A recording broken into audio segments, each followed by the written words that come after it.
Yo, so what up? Another story that I have for you back when I was an officer at a hospital. Um, there was a situation where a, a woman was trying to leave like her estranged husband or boyfriend or something like that, some significant other, but she couldn't get away from this dude. Like apparently this dude was like crazy. He was stalking her. He wouldn't leave her alone, and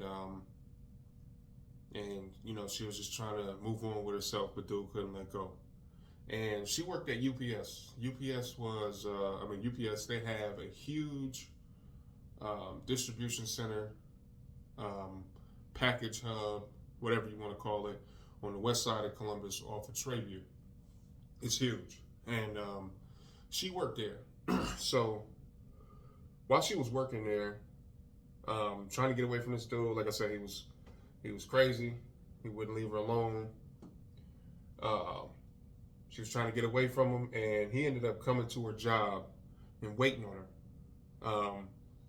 She was working, and she ended up going on like her lunch break.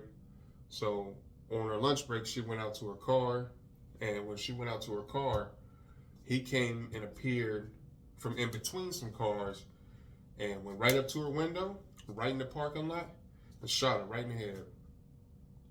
Killed her. I mean, we didn't know that she was officially killed, but just shot her right there in her car. And like I said, this place is huge. I mean, they have their own security, so obviously, naturally, when there was a gunshot that went off, security, they alerted 911, who got the emergency services rolling and law enforcement rolling, and they ended up like trailing this dude. They ended up following him in like a high-speed chase, so to speak, to the point to where SWAT got called out. In Columbus, Ohio, there's a 24-hour SWAT team. There's three teams. They revolve shifts, but 24-hour SWAT. They happen to be out west when this is going on. Not really a surprise because the west side is a rough side of town, but they cornered this guy on Wilson and Broad, I believe. And when they cornered him on Wilson and Broad, they put the spikes out. So let me backtrack a little bit and change the story into another direction. After she was shot, emergency services, they arrived at UPS, and they obviously law enforcement secured the scene. EMS put her on the ambulance and took her to our hospital, Mount Carmel West. Mount Carmel West, unfortunately, is no longer there, but she went to Mount Carmel West because we were a level 1 trauma center. We were one of, I believe, 2 in the city at the time. The other one was Grant, but level 1 trauma, Mount Carmel West. So we dealt with a lot of the GSWs, a lot of the like serious motor vehicle accidents, stuff like that. And because we were on the west side and this incident happened out west, she went to us first. So when they brought her into the trauma unit. I remember like when she got wheeled in, she was on the right side of the trauma unit. And because the trauma unit, they have 3 bays in there. So she was in trauma bay 1, I believe. And there's 1 on the right, 1 in the middle, and then 1 to the left. So it was like 1, 2, 3. She went to trauma bay 1, and while she was in there, they were working on her, and it looked real bad, man. And they ended up calling it, and she died right there in the trauma bay, and then I remember hearing the police radios going off, like all the different police radios going off, and then there was a little commotion with the officers that was there, and then we get an alert on our radios, said we have another trauma inbound, another GSW, like coming in hot, like they're on their way, be here in a couple of minutes. So while she was being brought to the hospital and she was in the trauma bay and they were working on her, going back to the other part of the story, SWAT team cornered him. The shooter cornered him on the street, or the suspect cornered him on the street, and like I said, they put the spikes out. His tires got flattened, and they were getting ready to approach the vehicle to try to do a vehicle takedown of him outside of the vehicle and take him into custody. That's when he took his pistol out, put it under his chin, and he pulled the trigger, and he shot himself right there.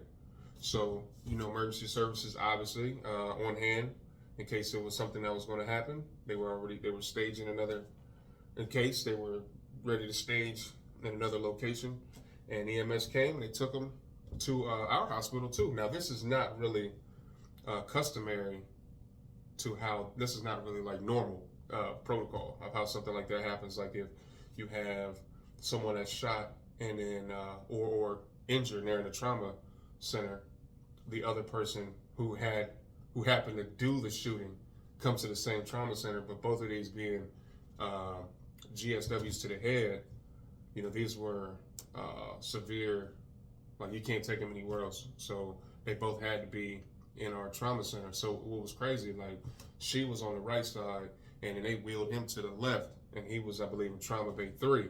And as they're working on him, she's laying over there like under a sheet, and I remember like the detectives saying that this is you hear them talking to each other, you fit in the description, and he was the one that did it, and the casing that came out of his vehicle was the same one that matches the one at the scene, caliber wise and so on and so forth, and you thinking like, man, this dude shot her, and they both here together. And the crazy thing about all of that is she died and he lived. He ended up going to the ICU. But I remember as I was doing rounds in the hospital, later on in that shift and also the following shift, like the next day, you could look in, because now he's in police custody. So every time someone's in custody, being a hospital officer, we have to check them in. We have to have them sign paperwork and stuff like that. Like every couple of hours when we do our rounds. And I remember like one time when I did that, you could see in his room, you look at him and he had like a hole on the bottom of his chin, like right underneath. Yeah, that was crazy, man. But yeah, so that's that story, and I hope everybody is out there keeping their head on a swivel for whoever they might have that can't seem to let them go in their past, man, or anybody that may be obsessed with them.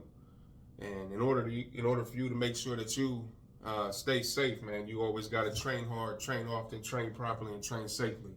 All right, peace.